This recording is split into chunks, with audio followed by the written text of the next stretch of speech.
ഞാൻ ആദ്യം തന്നെ പോകുന്നത് ശ്രീ ഉപേന്ദ്രനാരായണിലേക്കാണ്.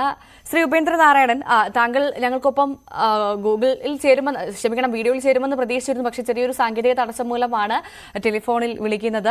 സർ, ആദ്യം തന്നെ ചോദിക്കുന്നത്, നമുക്ക് ഈ പുതിയ കാലത്ത് ഈ ഗൂഗിൾ മാപ്പിനെ ഒന്നും നമുക്ക് ഒഴിവാക്കാൻ സാധിക്കില്ല. ഒഴിവാക്കിയുള്ളൊരു യാത്രയൊക്കെ വളരെ അപൂർവം ആളുകൾ മാത്രം നടത്തുന്നതായിരിക്കും. അപ്പോൾ എന്തുകൊണ്ടായിരിക്കും ഇങ്ങനെ ഗൂഗിൾ മാപ്പുകൾ നമ്മളെ വഴിതെറ്റിക്കുന്നത്? അതിനുള്ളൊരു കാരണം എന്തായിരിക്കും? ഏറ്റവും പ്രധാനമായി അതിര് കവിഞ്ഞ ഈ ഇത്തരം ആപ്പുകളെയൊക്കെ വിശ്വസിക്കുന്നതായിരിക്കുമോ പ്രശ്നത്തിൽ കൊണ്ട് ചാടിക്കുന്നത്?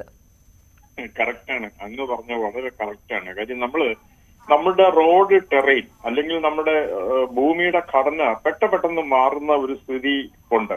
അത് ഗൂഗിളിലേക്ക് എത്താനായിട്ട് സമയമെടുക്കും. അപ്പൊ ഈ സംഭവങ്ങൾ മാത്രമല്ല, അനേക സംഭവങ്ങൾ ലോകത്താകമാനം റിപ്പോർട്ട് ചെയ്യുന്നുണ്ട്. അപ്പൊ നമ്മള് പൂർണ്ണമായിട്ടും ഈ പറഞ്ഞ ഗൂഗിൾ മാപ്പിനെ ഡിപ്പെൻഡ് ചെയ്യാതെ നമുക്കൊരു കോമൺ സെൻസ് ഉണ്ടല്ലോ. അപ്പൊ അതും കൂടി ഒന്ന്, എസ്പെഷ്യലി ഇങ്ങനെ മഴക്കാലം, നാച്ചുറൽ കലാമിറ്റീസ് ഇങ്ങനെയൊക്കെ വരുന്ന സമയത്ത് നമ്മൾ പ്രത്യേകം ശ്രദ്ധിക്കണം. അപ്പൊ ഈ യുവാക്കള് നമ്മുടെ ടൂറിസ്റ്റുകളാണ്, നമ്മുടെ അതിഥികളാണ്. അപ്പൊ അവര് വന്ന വഴികൾ അവര് ഗൂഗിൾ മാപ്പ് നോക്കി വന്ന് അബദ്ധത്തിൽ ചാടി ഭാഗ്യത്തിന് രക്ഷപ്പെട്ടു. അത് എനിക്ക് നന്ദി പറയാനുള്ള കോട്ടയം ജില്ലയിലെ കരുത്തരായ യുവാക്കളോടാണ്. അവര് ഒരു സേന, ആർമി ഇറങ്ങുന്ന മാതിരി ഇറങ്ങി, ഞാൻ ആ വിഷ്വൽസ് കണ്ട് അന്തിച്ചുപോയി. ലോകത്തെങ്ങും ഇങ്ങനെ സംഭവിക്കില്ല. നനഞ്ഞു കുതിർന്ന് ആ വണ്ടി പൊക്കിയെടുത്ത് അവരെ അവര് രക്ഷപ്പെട്ടുപോയി.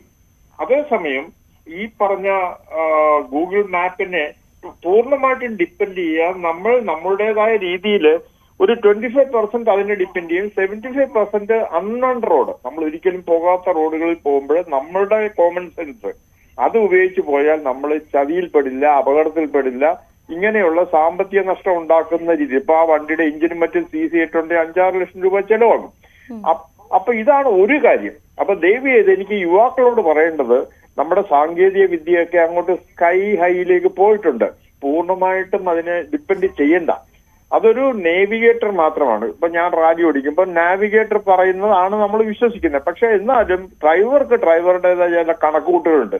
അത് റോഡ് ടെറൈൻ ചേഞ്ച് ആവുമ്പോഴേ ശ്രദ്ധിക്കണം, സ്പീഡ് കുറയ്ക്കണം, എന്തായിരിക്കും എഹെഡ് ഓഫ് അസ് എന്നുള്ള ഒരു ചിന്തയുണ്ടെങ്കിൽ ഇത്തരം അപകടങ്ങളെ നമുക്ക് പൂർണ്ണമായിട്ടും തടയാൻ പറ്റും. അതാണ് ആദ്യത്തെ കാര്യം.